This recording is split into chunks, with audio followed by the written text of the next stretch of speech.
प्रभु जगन्नाथ रथ यात्रा सारा विश्व रे प्रसिद्ध। किंतु कौन आपण माने जानिछंती कि माँ लक्ष्मी कौन पाई जगन्नाथ रथ नंदिघोष को भांगी देइथिले। गोटे थर प्रभु जगन्नाथ तांको बड़ भाई बलराम आ भौणी सुभद्रा सह नगर बुलिबाकू जिबाकू मनस्थ करंती। एथिपाई से माँ लक्ष्मी ठारू आज्ञा नहीं 2 दिन रे फेरी आसिबार वचन देई निज माउसी माँ देवी गुंडिचा घर को जाती। 2 दिन गड़ीगला किंतु जगन्नाथ आसबार किछि खबर नाही। माँ लक्ष्मी बार बार द्वार पाखक जाई पुणी फेरी आसुथांती। एही भली 3 दिन गला, 4 दिन भी बीतीगला किंतु नाही जगन्नाथ आसुछंती नाही तांको आसबार किछि सूचना तांको सेवायत माने आनुछंती। एबे माँ लक्ष्मी को धैर्यर सीमा पार हेई सारिलानी। बार बार से तांको सेवक मानकु डाकिकी पचारुछंती, कोन स्वामी आसिलेनी कि, स्वामींकर आसबार किछि खबर आसीछि कि? किंतु सबु थर परी माँ लक्ष्मी को निराश हेबाकू पड़ुछि। 5 दिन हेई गलानी।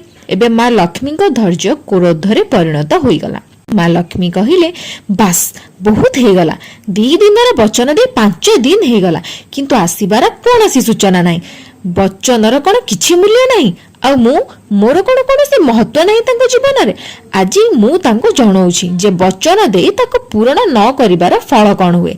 एहा कही माँ लक्ष्मी तांको सेवक मानकु डाकी आदेश देले, मो पई पालिंकी सजाओ, एबे सांगे सांगे आमे गुंडिचा मंदिर पई प्रस्थान करिबा। माँ लक्ष्मी को आदेश पाई तांको सेवक माने विभिन्न प्रकार फूल रे तांको पालिकी सजाई रास्ता सारा ढोल एवं मृदंग बजाई ऐश्वर्यर सह माँ लक्ष्मी को नहीं गुंडिचा मंदिर रे पहुंचिले।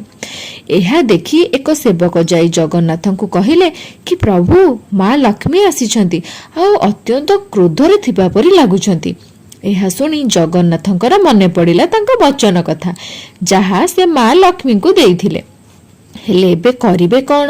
भूल तो हेई सारिछि। एही परिस्थिति रे केमिति जिबे एबे माँ लक्ष्मी को सम्मुख को? पुणी जेउ समय रे माँ लक्ष्मी एते क्रोधरे अछंती। जदि आउ थरे अभिशाप देई देले तो ना ना एबे लक्ष्मी को सम्मुख को जिबाटा ठीक हेबनी। एपटे जेमिति माँ लक्ष्मी को जगन्नाथ को सेवक माने क्रोधरे देखिले से माने मंदिरर द्वार बंद करि देले। एसबु देखि माँ लक्ष्मी आहुरी रागी गले आउ कहिले, स्वामी तुमे एठी मो बिना निज भाई और भौणी सह खुशी रहुच ना? तुमको कौन मो कथा टिके की मने पड़ुनी? मते देइथिबा वचन कथा भी मने पड़ुनी? ठीक अछि ताहेले तुमे एठी ही रुह। किंतु निज अपमानर प्रतिशोध नेबा पई माँ लक्ष्मी तांको सेवक मानकु एक भयंकर आदेश देई कहिले, ए होउची मो स्वामी को रथ नंदिघोष, जाओ ताको भांगी दियो। निज स्वामिनी आदेश रे लक्ष्मी देवी सेवक माने जगन्नाथ रथ को भांगी देले। परे सेठी जगन्नाथ सेवक और माँ लक्ष्मी सेवक मानक मध्यरे टिके माड़गोल मध्य होई गला। एहा परे माँ लक्ष्मी चुपचाप श्रीमंदिर को फेरी आसिले। माँ लक्ष्मी जो दिन निज स्वामी को देखिया पई 5 दिन आसंती सेही दिन को हेरा पंचमी बोली कहा जाए। सेपटे 7 दिन गुंडिचा मंदिर रे प्रभु जगन्नाथ, बलभद्र और देवी सुभद्रांकर संध्या दर्शन करागला। सबु भक्त माने सेठी उत्साहर सह जोग देई प्रभुंक दर्शन कले। एहा परे 9 दिन 3 भाई भौणी मिसी निज माउसी गुंडिचा ठारू आसिबार आज्ञा नहीं निज निज रथरे विजय करी श्री मंदिर अभिमुखे यात्रा आरंभ कले। एहाकू बाहुड़ा यात्रा बोली कहा जाए। एही परी 3 रथ जाई श्रीमंदिर सम्मुख रे पहुंचे। एहा देखि सेवक माने जाई माँ लक्ष्मी को प्रभु को आसिबार सूचना दियंती। एहा सुनी माँ लक्ष्मी मने मने तो बहुत खुशी हुअंती। बाहर को आसी 10 दिन परे निज स्वामी को देखंती। एहाकू लक्ष्मी नारायण भेट बोली मध्य कहा जाए।